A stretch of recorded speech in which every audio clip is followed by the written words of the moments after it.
नमस्ते स्टूडेंट, आपका हमारे YouTube चैनल पर स्वागत है। आज हम जो पढ़ने वाले हैं वो नवोदय प्रिपरेशन यानी कि नवोदय एंट्रेंस एग्जाम के लिए बहुत महत्वपूर्ण है। जो नवोदय एंट्रेंस एग्जाम्स में जो पहला लेसन होता है मैथ्स का, प्राकृतिक संख्याएं, उसके आधार पर उससे बनने वाले महत्वपूर्ण क्वेश्चन परीक्षा की दृष्टि से होते हैं, उनको आज अपन यहाँ पे पढ़ने वाले हैं। पहला जो महत्वपूर्ण क्वेश्चन है वो आपकी स्क्रीन पर ये रहा। एक अभाज्य संख्या के कितने गुणनखंड होते हैं? अभाज्य संख्या तो आपको पता होगा दोस्तों। अभाज्य संख्या उसे कहते हैं जिसमें स्वयं संख्या को छोड़कर और एक को छोड़कर किसी भी दूसरी संख्या का भाग नहीं जाता है। जैसे 2, 3, 5, 7, 11, 13 इस प्रकार से आगे बढ़ती जाती है। सबसे छोटी जो अभाज्य संख्या होती है वो 2 होती है और इस प्रकार से ये संख्या आगे बढ़ती जाती है। इनमें किसी भी संख्या का भाग नहीं जाता है स्वयं को छोड़कर और 1 को छोड़कर। 2 जो होती है वो सबसे छोटी अभाज्य संख्या होती है और एकमात्र सम संख्या यानी कि 1 नंबर होती है। अब क्वेश्चन क्या है, एक अभाज्य संख्या के कितने गुणनखंड होते हैं? तो एक अभाज्य संख्या के कितने गुणनखंड हो सकते हैं? एक अभाज्य संख्या के 2 गुणनखंड हो सकते हैं, एक तो स्वयं और एक 1। तो एक अभाज्य संख्या के जो गुणनखंडों की संख्या वो कितनी है? 2। मतलब ये वाला ऑप्शन अपना बिल्कुल राइट है। नेक्स्ट क्वेश्चन की तरफ बढ़ते हैं। निम्नलिखित में से कौन सी संख्या एक अभाज्य संख्या नहीं है? निम्नलिखित में से ये जो संख्या दे रखी है अपने को 4, इनमें से कौन सी संख्या एक अभाज्य संख्या नहीं है? अब इनमें से देखना अपने को कि कौन सी संख्या एक अभाज्य संख्या नहीं है। पहला जो है 19 एक अभाज्य संख्या है, इसमें स्वयं को छोड़कर और 1 को छोड़कर किसी का भाग नहीं जाता है। 23 भी एक अभाज्य संख्या है, इसमें स्वयं को छोड़कर और 1 को छोड़कर किसी का भाग नहीं जाता है। 29 भी एक अभाज्य संख्या है, इसमें भी स्वयं को छोड़कर और 1 को छोड़कर किसी का भाग नहीं जाता है। 33 एक भाज्य संख्या है, इसमें 3 का भाग चला जाए, इसमें 11 का भाग चला जाए, दोनों का भाग इसमें जाता है, इसलिए 33 एक भाज्य संख्या है। अपना जो ऑप्शन नंबर 4 है ये राइट है। 19, 23 और 29 तीनों अभाज्य संख्या है, तीनों में स्वयं और 1 को छोड़कर किसी का भाग नहीं जाता है। बाकी 33 भाज्य संख्या है क्योंकि इसमें 3 का भी भाग जाता है और 11 का भी भाग जाता है। नेक्स्ट क्वेश्चन की तरफ बढ़ेंगे। ये आ गया अपना नेक्स्ट क्वेश्चन। इनमें से कौन सी संख्या एक अभाज्य संख्या है? अभाज्य संख्या देखना आपने जिसमें 1 और स्वयं को छोड़कर किसी दूसरी संख्या का भाग नहीं जाता हो। 27 भाज्य संख्या है। कौन सी संख्या है?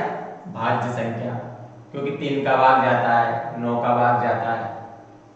57 भाज्य संख्या है, क्योंकि इसमें 3 का भाग चला जाए, 19 का भाग चला जाए। 77 भाज्य संख्या है, इसमें भी 11 का भाग चला जाए, 7 का भाग चला जाए, लेकिन 97 अभाज्य संख्या है। कौन सी संख्या है? अभाज्य संख्या, इसमें स्वयं और 1 को छोड़कर किसी भी दूसरी संख्या का भाग नहीं जाता है, इसलिए अपना जो क्वेश्चन का आंसर हुआ वो ये आंसर करेक्ट है। नेक्स्ट क्वेश्चन की तरफ बढ़ते हैं।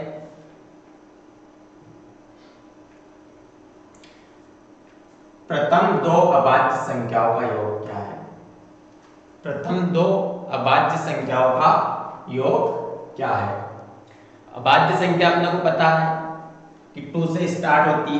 2, 3, 5, 7,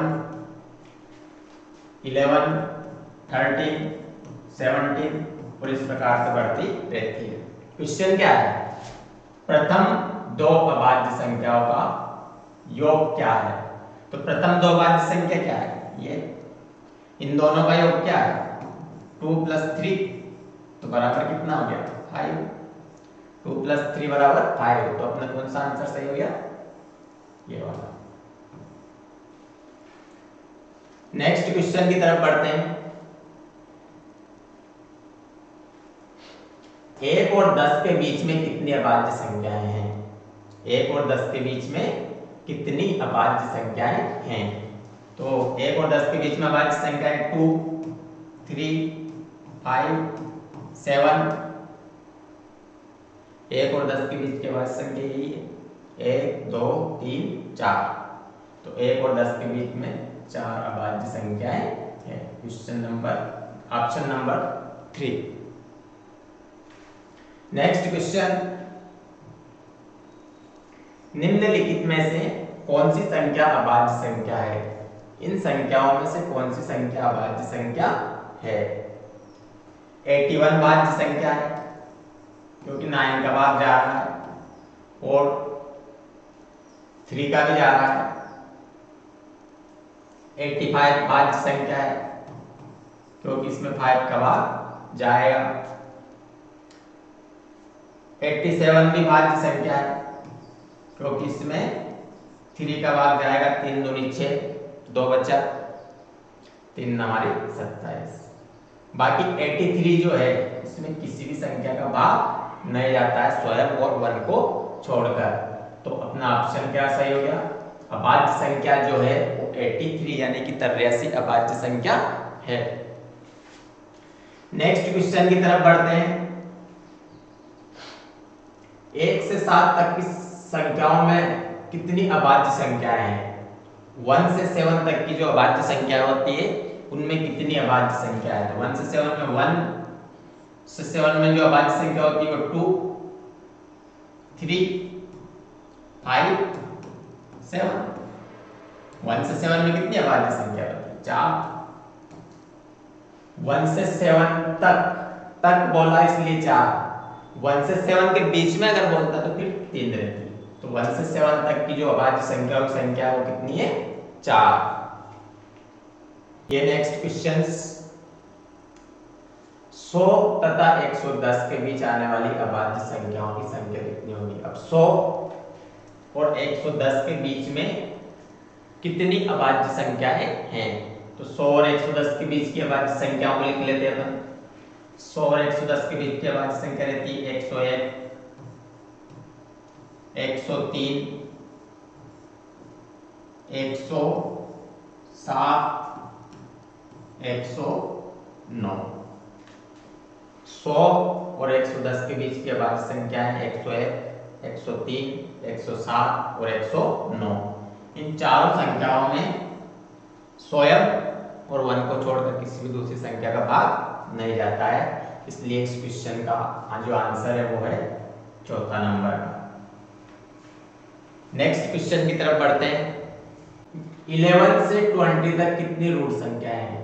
अब 11 से 20 तक कितनी रूट संख्या है। रूट संख्या किसे कहते हैं, वही रूट संख्या और अभाज्य संख्या सेम रहती है, चाहे हमको रूट संख्या बोलो चाहे अभाज्य संख्या बोलो, दोनों का मतलब एक ही होता है। अभाज्य यानी कि 1 और स्वयं को छोड़कर किसी भी दूसरी संख्या से भाग नहीं जाता हो।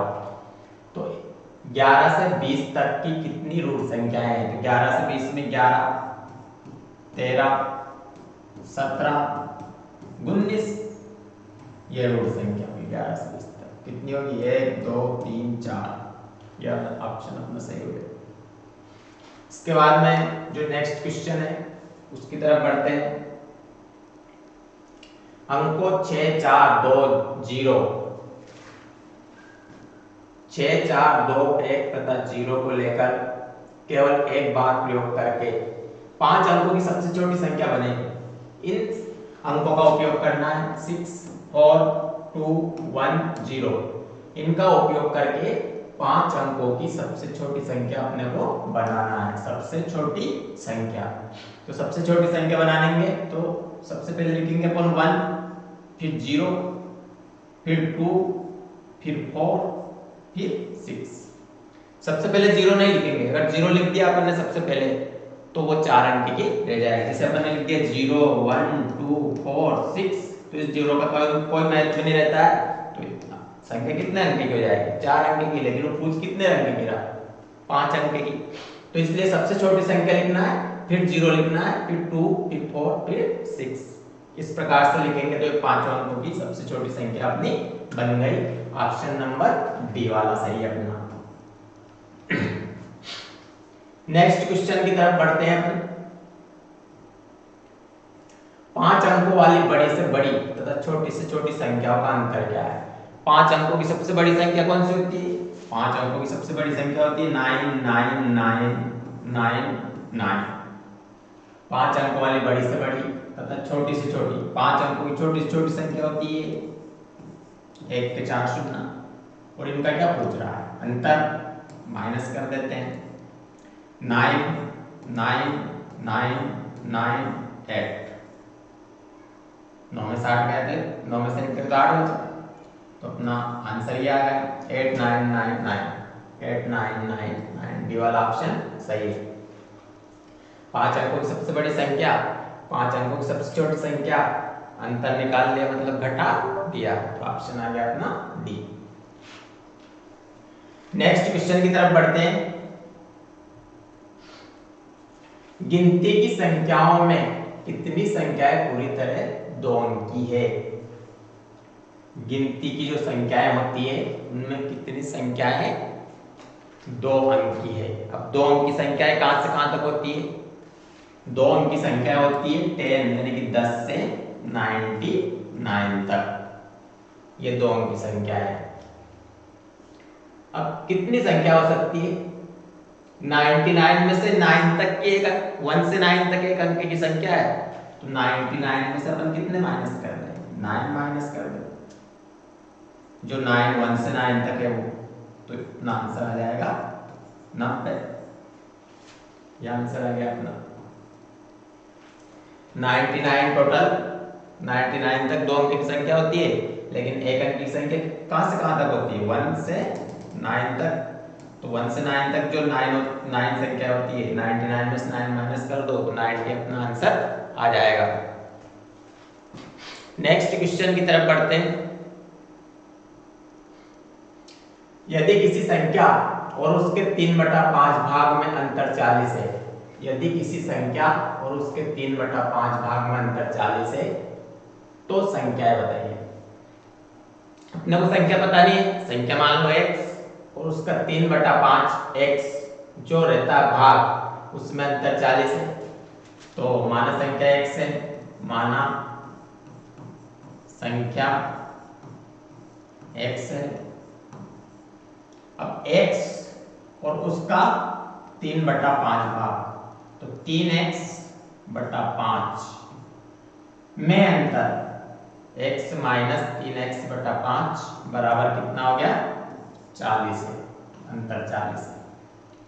सॉल्व कर लो, एलसीएम ले लो 5 का मल्टीप्लाई यहां करेंगे, बटा में लिखकर कुछ भी नहीं है, तो 5x माइनस 5 का मल्टीप्लाई यहां करेंगे, 5 से 5 खत्म, तो 3x बराबर 40। 5x में से 3x गए तो 2x/5 बराबर 40। इसका मल्टीप्लाई यहां कर दो, बटे वाले का, गुणा वाला को बटा में ले जाओ, तो x बराबर 40 गुणित 5/2। 2 एकम 2, 2 दूनी 4 और या 0, 2 दूनी 4 और 0, तो x बराबर क्या आ गया? 20 गुणित 5, तो आंसर आ गया 20 से 5 100, यानी कि अपना ए वाला ऑप्शन सही है। सिंपल सवाल है, अपने को संख्या बतानी है, किसी संख्या और उसके 3/5 भाग में अंतर 40, तो संख्या मान ली x, उनका अंतर कर दिया x माइनस 3x/5 बराबर 40। एलसीएम ले लिया 5 का मल्टीप्लाई इधर करेंगे, बटा में कुछ भी नहीं, 5x, 5 का मल्टीप्लाई यहाँ करेंगे, बटा में 5 है तो 5 से 5 खत्म, तो 5x minus 3x/5 equal to 40। अब 5x में 3x गए तो 2x/5 बराबर 40, जो बट्टा का है वो गुणा में चल जाएगा, जो गुणा का है वो बटा में आ जाएगा, तो 40 गुणित 5 बटा 2, 2 से काट दिया 20, तो 20 गुणित 5 बराबर 100। नेक्स्ट क्वेश्चन की तरफ बढ़ते हैं। दो संख्याओं, ये देखो दो संख्या, इकाई, ढाई, सैकड़ा, हजार, 10,000, लाख, 10 लाख, करोड़। 5 करोड़ 67 लाख 98,345, 5 करोड़ 67 लाख 89,435 दोनों संख्याएं हैं, ये और ये। दो संख्याओं के लिए निम्न में से कौन सा कथन सत्य है? यहाँ पे अपने को कथन दे रखा, इनमें से कौन सा कथन सत्य है? तो 5 लाख 5 इकाई, ढाई, सैकड़ा, हजार, 10,000, लाख, 10 लाख, करोड़। 5 करोड़ 67 लाख 98,345, 5 करोड़ 67 लाख 89,435, यहाँ 98,000 है, यहाँ 89,000 है, मतलब बड़ा ये है। तो बड़ा है तो 5 करोड़ 67 लाख 98,345, 5 करोड़ 67 लाख 89,435, मतलब अपना ये वाला ऑप्शन करेक्ट है। बाकी ये ऑप्शन गलत है, ये ऑप्शन गलत है, तुलना भी हो सकती है, तो नीचे वाले तीनों ऑप्शन गलत है, पहला ऑप्शन अपना बिल्कुल करेक्ट है।